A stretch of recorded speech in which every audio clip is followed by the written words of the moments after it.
just like that, we're live. Okay. It's actually recorded. It doesn't go live for a month or so. I'm just trying to think, how did we get connected? Because you know Nick. I don't know what the story there. Yeah, I know Nick, so he had just talked about your page and kind of some of the things that were in alignment with what you were kind of leading with opening up to the world. So he showed me your page, and then I started to follow and got connected from there. Oh, that's so good. So what do you, I guess, this is great. I love this because, like I said, we're just meeting for the first time. So tell me about yourself. So I moved to Calgary about 1.5 years ago. I've been in various styles of the industry since high school. Awesome. My father owned a construction business growing up, so I've been around them pretty much all my life. Every summer before school, I was out there fueling, greasing. I love it. Helping out, and started me off in the packer and started me off laboring, and I learned a lot from him throughout the years, and kind of that's where my passion started to develop.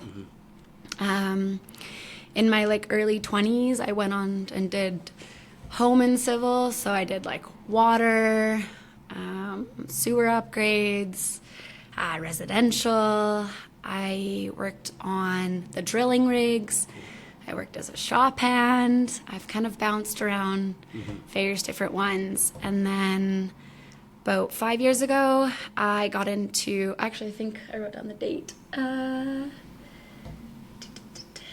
2021 I started pipelining. Nice. So got in, I labored my first winter up in Fort Mac, and I loved it. Amazing. I fell in love with everything about it, and I didn't want to stop, and I got really lucky. The operator that I was working with gave me some seat time, and so I was practicing digging ditch. And amazing. Yeah. So, you were always going into this world because of your dad, it sounds like. Yeah. Awesome. What attracts you more to the pipeline community? Because you've been involved with other areas of construction. Yes. What about pipeline makes it jump out at you? A big thing was the community. A lot of my friends at Pipeline had just told me about what a family people were developing out there. Some of the different struggles, so some of the different things at work that were challenging. I really love any industry that is new and that can challenge me mentally. So when pipelining came up, there was all of these different aspects. There was clearing, starting right from the beginning, ditching, backfill. There's all these different areas that I could learn and kind of find my niche. And when I lived in Valemont, I really got to do that, which was cool. I started out as an operator, bumped up to a lead hand, then from lead hand bumped up to a foreman. Yeah, and then I was with subcontractors at the time. And then I bumped up to the main guys. I worked with Leadcore pipelining there, and it was just the most incredible experience that I've ever had. That's awesome. Yeah, our crew got to do so many different fields. I got to do blasting and scaling and integrity digs and I never stopped growing. So as one phase would end, I got bounced to a new one and a new one. And it really kind of solidified why I did fall in love with it. And there's just so many aspects to it, so many things that go into the job. So. You know what's amazing? You should continue to learn on every job. Yes. If you don't take something away from every job, you're not paying attention. Yeah. You always have the ability, even as a foreman, you get various people on your crew, let alone above you, that is always proving opportunities for you to learn. But just having a crew and the way they interact with you and the different skill levels of everyone on a team. For sure. And you're always learning something new. I had guys that have been doing it for 10 years, 20 years, and I had guys that were 2 days on the field. So it never really stopped me, and I loved that. I love the environmental side of it. I love getting to see different parts of the world. I wouldn't get to see all these places in the middle of nowhere in Canada if it weren't for my job. Yeah, all the jewels, Fox Creek, Zama. So 21, you were in the thick of COVID back in those days. Yeah, I worked during COVID. I was actually pretty lucky. I worked, Valemont is where I lived at the time, so I kind of worked from home. So I was really lucky. I had my friends in the community that I'd already been around for a couple years. Where'd you grow up? Born and raised in Squamish. Oh, awesome. Yeah, so born and raised in Squamish. we moved to Kamloops, and then from Kamloops, I just moved up north. And Where's home now? here, Calgary's home now for me. Yeah, I left after the pipeline. I left Valemont and came up to Calgary. So Friends here, or what drew you to Calgary?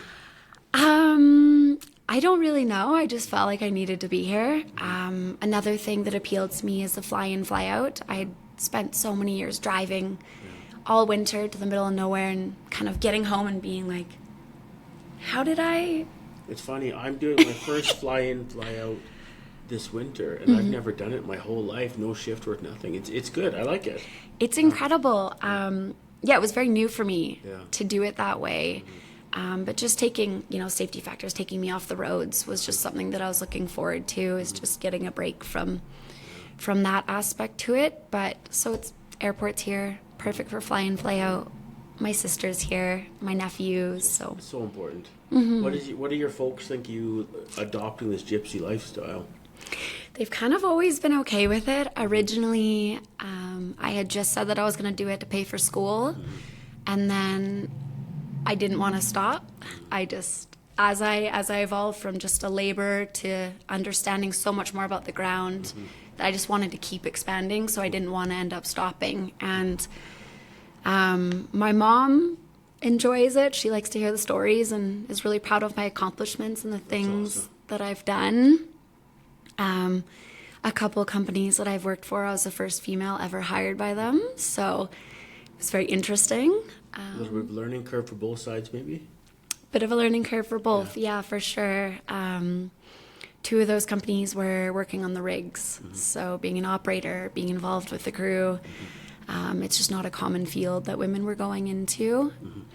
But I don't know, I loved it. I loved being out, I loved working straight, I loved, seeing a job through and having that opportunity, so. I like that you talk about the community, because I've tried to explain this to people who don't work pipeline, why we always talk about the community, and even I can't explain it that well. You almost have to feel it for doing it. I like thinking about the moments when I was with my crew pipelining, like it was like nothing I've ever experienced. We were just a team. We all really, really looked out for each other.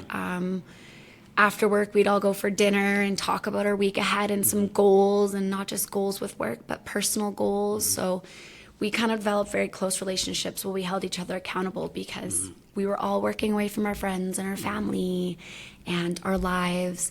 And we really had to try and find a way to keep those as just as much value as our jobs were providing.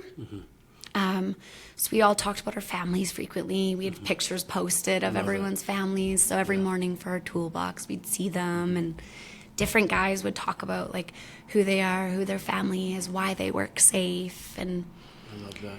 So yeah, that community, that group, I mean, we stayed close even after the job ended, and you just can't get that in most places. You can't at all. Like the long hours. I sat down, talked to a friend, I think yesterday, the day before, India Green, and I asked her the same question. I'd love to hear your thoughts on it. Like, in the field, there still isn't as many women, and I know there's a strength that they bring to that dynamic on these crews, and I'm trying to explain how would you describe that strength, that different dynamic they bring? That's a really good question. In a lot of ways, here I'll speak maybe just to myself than all women working out, but I think it brings like a softness to the crew. I mean, for so many years, even when I started, it was don't talk about your feelings, head down, you work, you show up. If you do something wrong or something else is going on in your life, you go home, end of story. But my dad raised me in the value of like, you can't get any job done if it weren't for those people. So they're never just numbers. They all have a story. They all have an impact. They all have the ability to do the job, and you have the ability to teach them if they don't know. So for me, I just kind of went in and like really like had an open door policy. So it brought like a unique level of like strength, I would say, just by like how I showed up. The like, I wouldn't say I wasn't abrasive or strong, or it was just more of a lighter, like kind of undertone to everything. women tend to be very good at critical thinking. They also tend to lead in like equipment maintenance. I think a lot of the time they just have more to prove, so they tend to be focused, and it isn't a common industry for us. So if we're out there and if we're showing up, we really want to be there. It's not like, you know, we walked on the street and found the first job that was hiring. We really like pushed to be in there. So it's not just, we really want to be at that job. Did you feel that? Because I've talked to a few different people, Simone Spezia, India Green, and I think even Karis Burton mentioned the same thing. As a woman coming into the industry and on these crews, it's almost like you feel like more expectation, like you have to go above and beyond. Did you feel that same pressure? Yes, I have certainly felt that pressure. And I've had accomplishments taken away from me just due to gender. But I like that. I kind of like that I have more. I think no matter what, I would still be working the extra hours at night or putting extra thought into the things I was doing just because I am so passionate about it. But certainly, like, I couldn't get away with the bare minimum, I would say, that, like, typically a man could get away with, you know? So. Yeah, like I said, I've talked to 3 people in the past week, and they all had similar. They said they couldn't really describe it, but there was that expectation they felt. Yes. And whether they were putting that expectation on themselves or other people were putting it on them, they weren't quite sure. I think the biggest thing is that on our first day we show up, people tend to typically say, like, how did you get the job? So that's kind of where you put the expectation on self, because you really want to prove as per like the natural reasons why you acquired the job that you're at. So that's a bit different. Usually men show up for a job and then they kind of feel them out for a week and then they can understand why. So typically you're under the hot seat since day one. But yeah, I don't know. It's interesting. It's interesting, the dynamic. So was there someone in particular that brought you pipelining? Who was that person that broke you out for the first job in 21? His name was Corey Bazarchuk. So he was my first guy that broke me out. I had just finished a residential job and I was working Monday to Friday and having my weekends off and working 8-hour days in town. And I was like, wow, this just isn't for me. Yeah, for sure not. I was like, I want more depth. I want bigger scale project. I want more unique challenges. I want to, like, versus the elements. Like, I really want to see what kind of territory and what kind of area that I can put myself up against. And he was like, well, come pipelining. You won't be back home for months on end. And I was like, oh, all right, let's try this. And I loved it. I think so many people get broken out by that first person. And, you know, it's funny. People always talk about the money, but I'm like, yeah, I guess it's part of it because you give up a lot. But, man, the community. You just get addicted to the work and you learn the job. And I think you get addicted to that learning and that group and all that kind of stuff. Where do you find the greatest challenge for you? Like something you maybe, I don't want to say regret, but you isn't as shiny in the industry? I think really the biggest thing that isn't shiny, you just touched on it, was just the fact that you're gone. A lot of the time, you know, you're out for X amount of days in the middle of the night, and typically the service sometimes isn't that good. The camp stay, the camp conditions. Thankfully, I've even seen it in my career over the last over 10 years, but at the beginning, the camp conditions were horrible. And the food wasn't as good. There wasn't really gym facilities. Whereas nowadays, they're definitely catering more to people to, like, create the best kind of person that they can be. But I would say that used to be a huge red flag for me. That was difficult. So, have you found the same? You know, we talk about mental health a lot. It's a pretty common buzzword in our industry. Have you felt that either in your own life or seen it in the lives of others where people are struggling? Yes. With myself, even. So I lost my dad 6 years ago. I'm sorry to hear that. Thank you.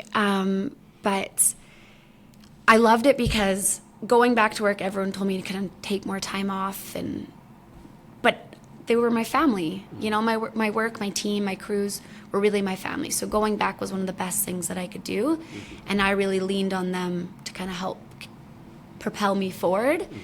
And something else that was cool was by continuing work, the amount of times that I would run into a random person and they would say, "Oh, I know that last name. I knew your dad," and tell me stories that I never would have heard if I weren't out at work. And it really just brought me a lot of pride, actually, like being out and being involved and having the skills that I learned were because of him, or the values that I hold so dear. And being able to do them firsthand with my crew was just, it was like I finally got it. I finally got why he did what he did. Yeah. So we were working at an engineering company. This would be better part of 10 years ago, and a guy lost his wife, and he popped up at work.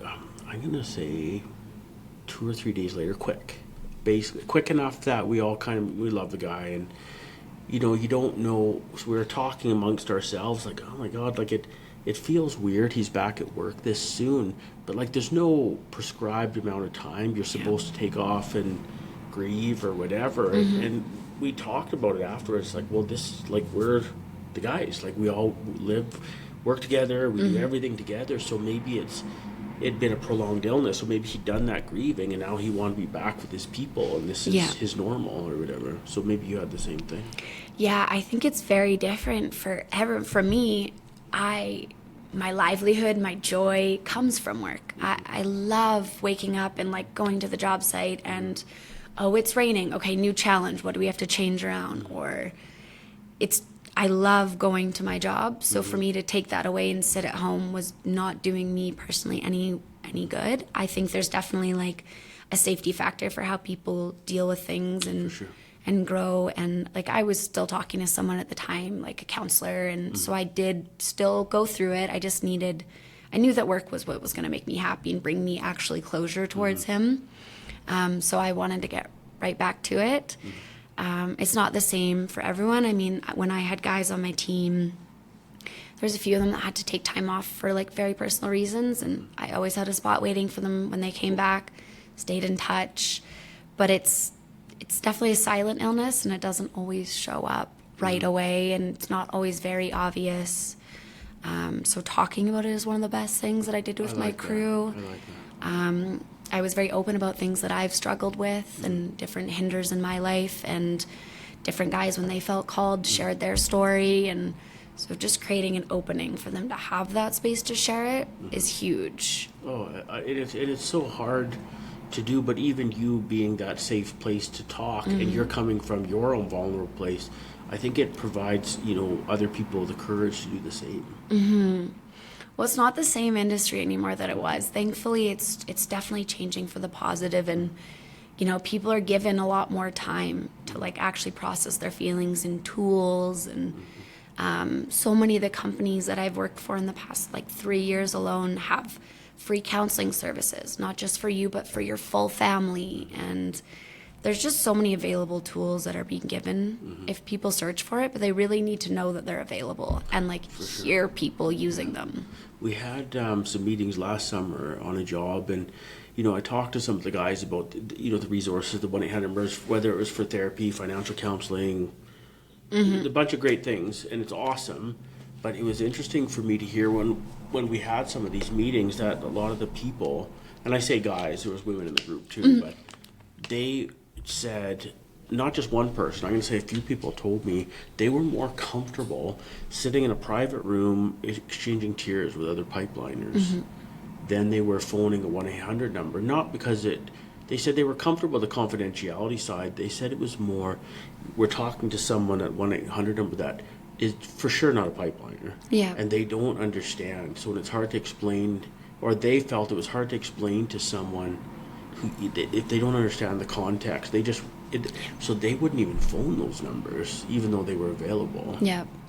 Having the in-person too is good, because when you can break down in a safe space with somebody that is like right alongside of you, when it hits you in another moment randomly or for whatever reason, then you have a safe ally right there, right then available, and they've already seen you be vulnerable. It just kind of opens the door for continuing that relationship. The in-person is definitely best. Yeah, I don't think you can beat it. It's funny, even as I'm watching the next young generation of pipelines coming up, of which I would include you in, it added that such an awesome, softness isn't the right word, Riley, but it's like, it's almost like a strength. It just knocked off the rough edges a little bit of Yeah. our industry, and that's what was missing. Mm-hmm. I swear that was missing. So a lot of the more leaders, who I think are really strong and I admire, they have that bit of softness, that bit of humility. Mm-hmm. It's not more kicking garbage cans and yelling like it used to be. Yeah, yeah. Those guys are still out there, by the way. I know because I've met some of them. I think more and more, though, people are, like, they're more able to hold themselves accountable and, like, change their workplace, hopefully, if that's kind of not aligning with them. And I think that just comes with the knowledge of, like, knowing what a respectful workplace is. Like, when the pipeline job that I was on ended, I told all of the guys, like, we kind of brainstormed together, like, a list of questions to ask a next employer. Not what they're going to ask you, but what you're going to ask them before you take the job. Because there are things that, you know, we're not just numbers. Any person isn't. And if we're going to work at a place, we want to make sure we're working at one that aligns with something that we're passionate about or our values and things like that. So it's important to... It's vitally important. I think where the challenge lies lately is because it's been a bit slower the past, I'm going to say year and a half, maybe even 2 years for some people. It's tough to work with those good companies because most people are just grabbing whatever they can get their hands on, unfortunately. So it's tough. When you became a foreman, or even a lead for that matter, was there a bit of a learning curve for you in terms of how you communicated with the guys? Yeah, I would say it was a learning curve. I got to watch a lot of it in my first years, like just watching my dad firsthand on how he dealt with people and go to a lot of the meetings and see firsthand. But even that, I don't think could have really prepared me until I was actually in the seat. For sure. I think I was lucky because it was promoted internally within my crew. I'd already had that closeness with the team. Okay. So I really was able to like learn as I went and make mistakes and then grow from them and then turn in, you know, which then propelled me into the foreman role because I grew. I never stopped changing or reevaluating or seeing the challenges and like leaning on the full team for support of how to fix them, not just myself. Yeah. What a gift being able to do that around supportive people, though. Like, I don't think not everyone has that opportunity. No, I was really lucky. Even to jump teams, and then when I was pipelining with the clients, I had a really good like assistant super that helped me kind of help guide me along the way. Was very strong about things that were like right and wrong and the way to do things. Amazing.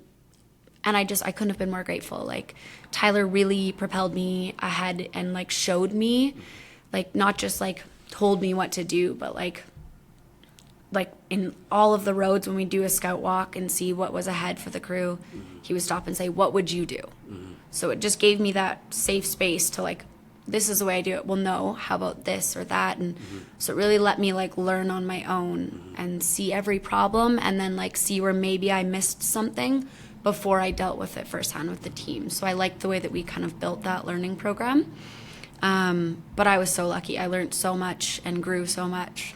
But even being on the receiving end of that mentoring, how has that changed? Like, how have you, because you're at a position now in the industry where you're actually turning around and kind of bringing up other people now. Yeah. How has that influence of those mentors influenced the way you bring up new people? I would say patience, care.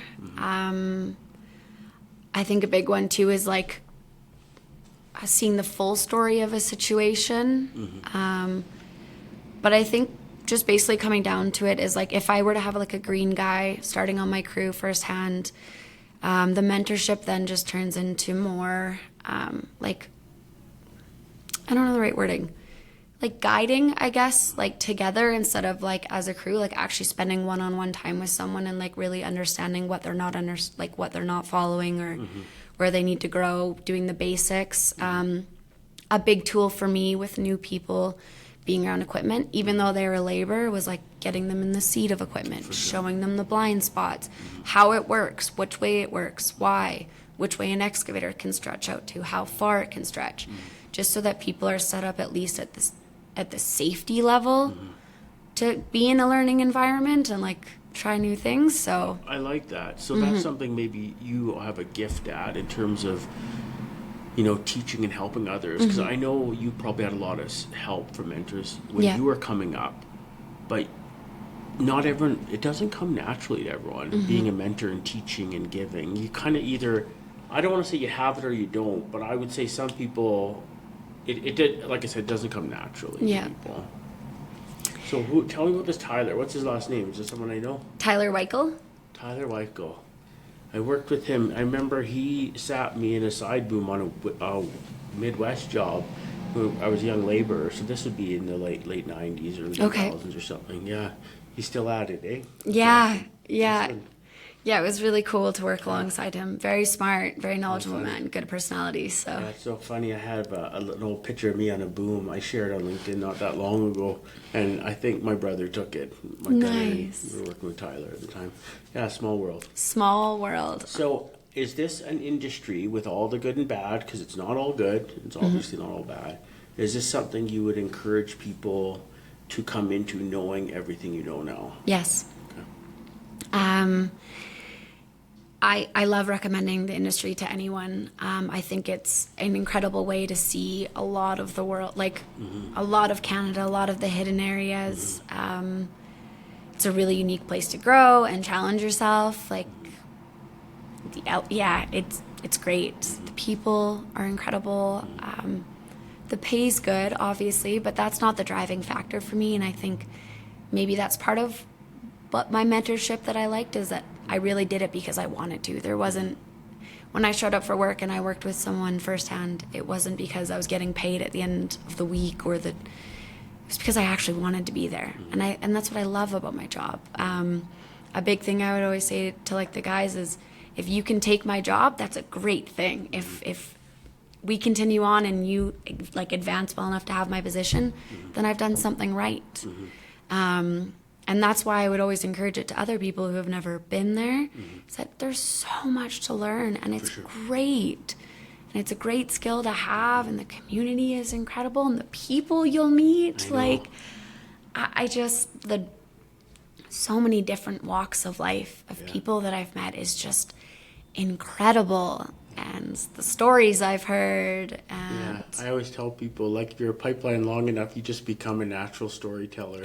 We all do it. We can't stop ourselves. One story leads to another story. We all end up laughing. And usually the funniest stories are when something bad happened. Yeah. I'm sure your dad would be so proud of what you become. Yeah. Before I let you go, is there anything you'd like to share? Because I feel like... No. Okay, can I ask you to share one thing with me? Okay. So I talk to a lot of people. I'm going to say multiple times a day, definitely multiple times a week, of people looking for seats who've been out of work. They want to stay in the industry, but they're struggling. Any type of words of encouragement or support you can provide them, other than just hang in, which is what I end up saying. Yeah, that's fair. It's a slow place. I would say maybe just like highlight on the confidence, in the sense that like don't be afraid to reach out to the people that have the contacts that you may need. A lot of the times I know there's hundreds of resumes being submitted to a job posting. I always encourage people that have messaged me, instead of just doing that, go out, go knock on the door, go meet the people, go introduce yourself, and kind of put a face to the resume. It takes a lot for someone to do that. Not everyone has that ability to do it, but why not go out and see the job sites, learn the projects? I think I just would tell people, like, if you're submitting to a company, learn about the company for one, learn about the jobs that they have and where it fits, and then like go out and actually meet the people if you can. I love that sound advice. There's a young kid named Nathan Martin. He phoned me yesterday.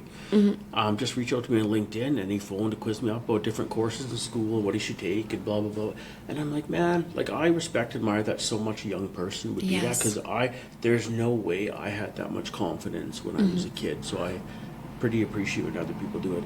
Riley, thank you so much for your time, and I hope you'll consider coming back in. Yeah, I'm in. All right, take care. Okay, thank you.